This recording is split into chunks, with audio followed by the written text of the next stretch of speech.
Pertempuran yang terjadi di Pulau Egghead terlihat semakin kacau dan sangat memanas nakama. Dimulai dengan Gorosei si kuda liar Pinus Juro yang membantai semua para pasifista. Lalu Luffy memberi makanan Gorosei Jupiter cacing besar dengan sebuah gedung. Ditambah lagi Gorosei Mars yang sangat terkejut setelah melihat sosok misterius yang kini menjadi topik hangat pada chapter kali ini.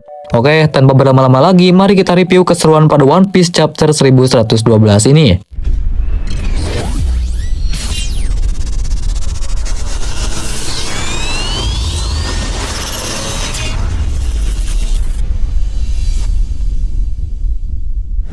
Chapter pun dimulai dengan memperlihatkan para kroco angkatan laut yang mengatakan bahwa serangan terus berlanjut. Para angkatan laut meminta tolong agar menghentikan semua para pasifista Mark III. Bahkan mereka meningkatkan pengeboman dan tidak akan membiarkan semua kru bajak laut topi jerami kabur, begitupun dengan Bonnie yang tidak akan dibiarkan kabur begitu saja. Kita pun lalu diperlihatkan para pasifista yang mulai tumbang satu persatu, dan ternyata itu adalah ulah dari Gorosei Pinus Juro. Ia mengatakan bahwa Bonnie hanyalah anak umur 12 tahun dan memberinya kekuatan yang bisa menghancurkan satu negara adalah bentuk pengkhianatan paling konyol yang dilakukan oleh Vegapunk. Cassie lalu berteriak agar mereka semua cepat kembali ke kapal. Begitupun dengan Oimo yang telah mengetahui jika beberapa monster yang mengerikan telah tiba di Pulau Egghead. Di sisi lain, kapal perang angkatan laut terus membombardir Pulau Egghead. Mereka tidak akan membiarkan siapapun untuk berlayar. Bahkan para angkatan laut akan menenggelamkan kapal raksasa yang berada di pantai barat laut Pulau Egghead. Kemudian di sisi lain, Franky dan Red King akan saling baku hantam.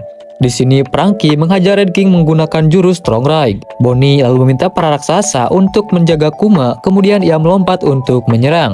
Vice Admiral Pomsky pun bersiap menyerang Bonnie dan mengatakan bahwa ia tidak akan membiarkan senjata angkatan laut jatuh ke tangan Bonnie. Lalu Bonnie pun menyentuh wajah Pomsky dan membuatnya menjadi anak kecil. Kemudian menendang Pomsky dengan sangat keras sembari berkata bahwa ayahnya adalah seorang pahlawan. Panel pun lalu berpindah ke Labopes, di mana Saka bertanya mengapa Vegapunk tidak meminum kopinya. Vegapunk pun menjawab bahwa kopi itu masih terlalu panas, sedangkan lidah Vegapunk sama sensitifnya dengan lidah kucing. Saka kemudian mengingatkan Vegapunk jika waktu yang tersisa hanyalah 4 menit lagi.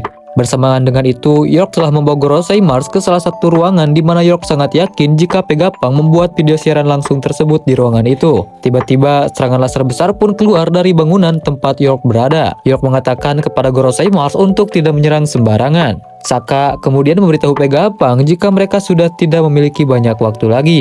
Gorosei Mars pun mengatakan bahwa video siaran langsung itu masih belum terhenti. Sehingga York mengatakan jika ia menjadi Vegapunk maka ia akan menyembunyikan denden musinya di suatu tempat. Tetapi di sini Gorosei Mars justru ingin menyerang hingga semua laboratorium itu hancur. Mendengarkan hal itu, York pun mengatakan bahwa itu percuma saja. York lalu menjelaskan jika lantai 2 menara B adalah tempat pembuatan senjata. Kemudian lantai 1 adalah tempat pembangkit tenaga dan lantai 3 menara C adalah tempat semua gas silinder tekanan tinggi disimpan. Menurut York, jika Mars menghancurkan salah satunya, maka ledakan yang akan dihasilkan akan membuat Pangrikon hancur berkeping-keping. Mendengar penjelasan dari York, Gorosei Mars justru menyuruh York agar memikirkan solusinya. Karena menurut Mars, semua satelit Vegapunk itu memiliki proses berpikir yang sama. Sembari memasang basoka, York pun sangat paham cara menghentikan siaran tersebut. Ia juga sangat tidak ingin menimbun dosa apalagi hubungan mereka sudah cukup bermasalah. Namun secara tiba-tiba Gorosei Mars merasakan ada suara makhluk kecil dari suatu tempat dan sepertinya itu berada di Pangrikon. Ia pun bertanya kepada York apakah itu Denden Mushi. York lalu menjelaskan jika Denden Mushi tersebut adalah sebuah penemuan baru yang disebut sebagai Haishin Denden Mushi. Gorosei Mars meminta kepada York agar menunjukkan jalan ke Pangrikon. Panel pun lalu berpindah di mana Stacy dan Kaku merasa lega karena monster yang mereka lihat itu terbang menuju ke atas. Kaku pun bertanya apa yang ada di dalam kobaran api monster tersebut. Menurut Stacy, mereka itu adalah salah satu Gorosei. Kaku pun sangat merasa aneh dengan transformasi para Gorosei tersebut. Kaku lalu bertanya apakah Stacy juga ditinggalkan oleh kelompok bajak laut topi jerami.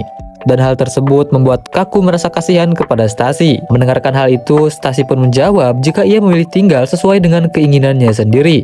Karena menurutnya seseorang harus menyelesaikan misi terakhir, yaitu menurunkan barrier ketika Sanigo akan kabur untuk meluncur. Di sisi lain, kita pun diperlihatkan di mana Edison mengatakan bahwa Frontier Dome hanya bisa dimatikan dari ruang kendali, dan Stacy memang ingin melakukannya sendiri, sehingga yang bisa dilakukan oleh Edison hanyalah menghormati keputusannya dan berterima kasih agar bisa keluar dari Pulau Egghead. Nami pun mengatakan bahwa itu memang benar, mereka tidak bisa menyia-nyiakan kesempatan tersebut. Kemudian Robin mengatakan bahwa yang menjadi masalah bagaimana mereka bisa menempuh jarak yang awalnya menggunakan Vega Force One. Di sini Edison menjelaskan jika itulah yang membuat kepalanya pusing karena menurut Edison 100% kapal akan rusak dan terbakar ketika melewati barrier. Usopp lalu berteriak jika Cop the Bars telah siap digunakan.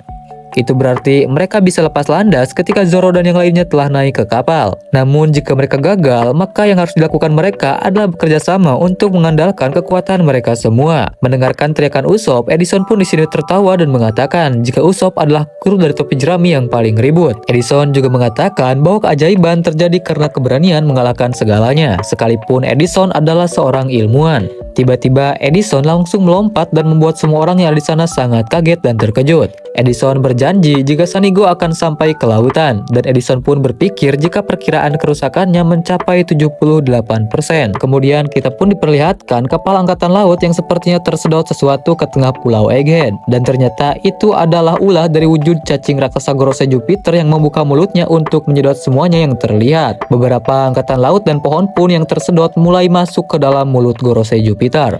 Bahkan Dory, Brogy, dan Luffy pun tidak bisa maju ke depan karena kekuatan hisapannya yang sangat kuat. Tiba-tiba Luffy di sini merobohkan satu gedung besar kemudian menendangnya ke arah Gorosei Jupiter sehingga membuat mulut cacing Alaska itu menyepong gedung tersebut. Sialnya karena hal tersebut Luffy justru menjadi tua. Di sini Dory pun bertanya ada apa dengan tubuh Luffy yang tiba-tiba berubah menjadi seorang kakek-kakek keriput. Luffy pun ternyata di sini sudah mulai kehabisan energi karena kelaparan. Dan melihat hal itu, Brogy pun menawarkan makanan hiu fermentasi dari Elbap. Di sini sekalipun Luffy tidak menyukai baunya, namun Luffy tetap memakannya dan membuat Luffy kembali ke wujud aslinya dengan badan yang sangat kekar. Tiba-tiba setelah hal itu, Gorosei Babi Warkuri datang dari arah belakang mereka dengan sangat cepat dan membuat Luffy langsung menggunakan wujud Gearthroat dan menyerang Gorosei Warkuri menggunakan Red Rock tepat di kepalanya. Anehnya di sini malah tangan Luffy yang justru kesakitan, sementara si Babi Warkuri seperti tidak merasakan apa-apa. Panel lalu berpindah di Labo Pes, di mana di sini kita bisa melihat kaki tajam dari Gorosei Saturn telah mencapai tempat Nami dan yang lainnya, sehingga membuat mereka yang ada di sana sangat waspada termasuk Usopp. Kemudian di pantai barat laut Pulau Egghead, tiba-tiba seorang raksasa telah tumbang. Dan ternyata itu adalah ulah Gorosei Pinus Juro yang telah di hadapan Bonnie dan yang lainnya. Setelah melihat hal tersebut, Bonnie pun bertanya siapa orang itu. Lalu berpindah lagi ke Pang Record. Kita mendengar Saka memberitahu Vegapunk jika waktu mereka tersisa 1 menit lagi. Bersamaan dengan itu, Gorosei Marcus Mars akhirnya menemukan Denden Mushi yang memuat siaran Dr. Vegapunk. Di sini Mars mengatakan bahwa saat ini keberuntungan tidak berpihak kepada Vegapunk. Namun tiba-tiba Gorosei Mars mendengar suara lain. Ia pun mendongak ke atas, kemudian tampak sangat terkejut ketika melihat sesuatu yang ada di atasnya. Dan itulah review manga One Piece chapter 1112 nakama. So, bagaimana menurut pendapat kalian mengenai chapter kali ini? Dan silakan tulis pendapat dan jawaban kalian di kolom komentar. Oh ya, sedikit informasi bahwa manga One Piece minggu depan tidak akan libur. Dan jika kalian suka dengan video kali ini, jangan lupa kalian klik tombol like, subscribe, dan aktifin lonceng notifikasinya. Oke nakama, Etsy pamit undur diri. Sampai ketemu lagi di video selanjutnya. See you nakama.